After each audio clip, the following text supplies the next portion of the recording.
तो शुरू करें एसिड प्रॉपर्टी इन डीबीएमएस। ये क्वेश्चन पेपर में बहुत फ्रीक्वेंटली आता है। आज हम इसको पढ़ने वाले हैं। Atomicity, consistency, isolation, durability. देखिए, कहना हम ये चाहते हैं कि हमारा डेटाबेस इस तरह से डिजाइन हो कि उसमें कभी भी किसी तरह की प्रॉब्लम ना आए जिससे यूजर को प्रॉब्लम हो।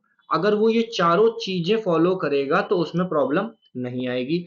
ये प्रॉपर्टीज बहुत इंपॉर्टेंट रोल रखती हैं किसी भी डेटा की इंटीग्रिटी को बनाने में। एटॉमिसिटी समझते हैं। ऑल और नथिंग रूल। या तो जो काम आप करने जा रहे हो वो हो जाए, या फिर जो काम आप करने जा रहे हो अगर वो बीच में इंटरप्ट होता है तो कुछ भी ना हो। समझ रहे हो? अगर मान लो शुरू किया है तो हो जाए, नहीं किया है तो ना हो। मान लो आप किसी को पैसे भेज रहे हो तो वो उस तक पहुंच जाए, या फिर वो पहुंचे नहीं तो वो वापस आ जाए, या कटे ही नहीं। ठीक है, सब सेम रहे। मान लीजिए एलिस ने 500 रुपए बॉब को भेजे।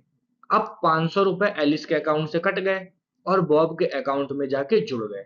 अगर दोनों स्टेप सक्सीड हो रहे हैं तब तो ठीक है, लेकिन अगर एक भी स्टेप फेल हो जाए तो ट्रांजैक्शन क्या है, रोल बैक हो जाए और एलिस का अमाउंट अनचेंज रहे।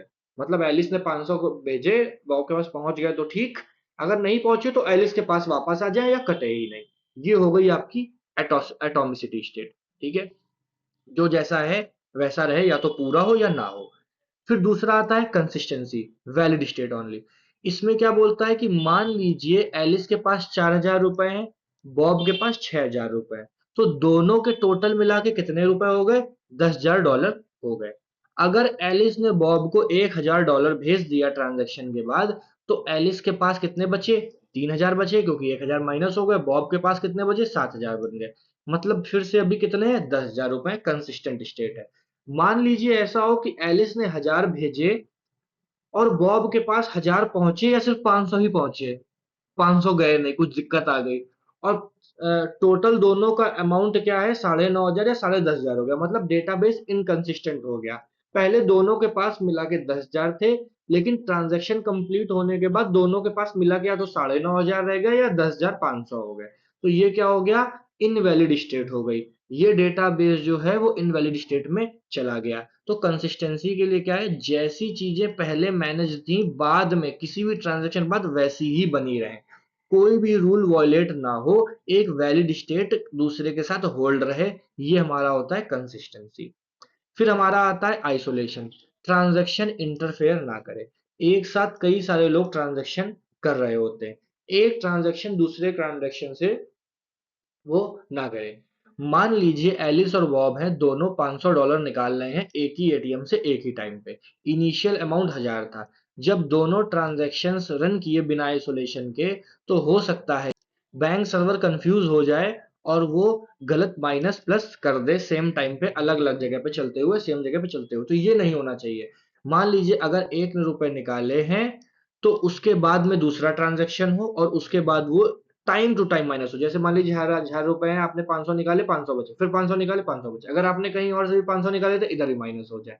ठीक है, तो जब एक ट्रांजैक्शन पूरा कंप्लीट हो जाए, मतलब 500 निकल गए, कट गए, सब एकदम कंसिस्टेंट स्टेट आ गई, एटॉमिक स्टेट हो गई, कंसिस्टेंट स्टेट हो गई, उसके बाद सेकंड चीज हो। ये नहीं 500 निकल गए सेशन में थे, 500 और निकल गए सेशन में थे और बाद में फेल हो गए, दोनों वापस आ गए, फंस गया, गुड़ गुड़ गुड़ गुड़ गुड़ हो गया।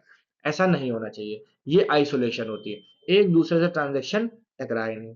फिर होता है ड्यूरेबिलिटी।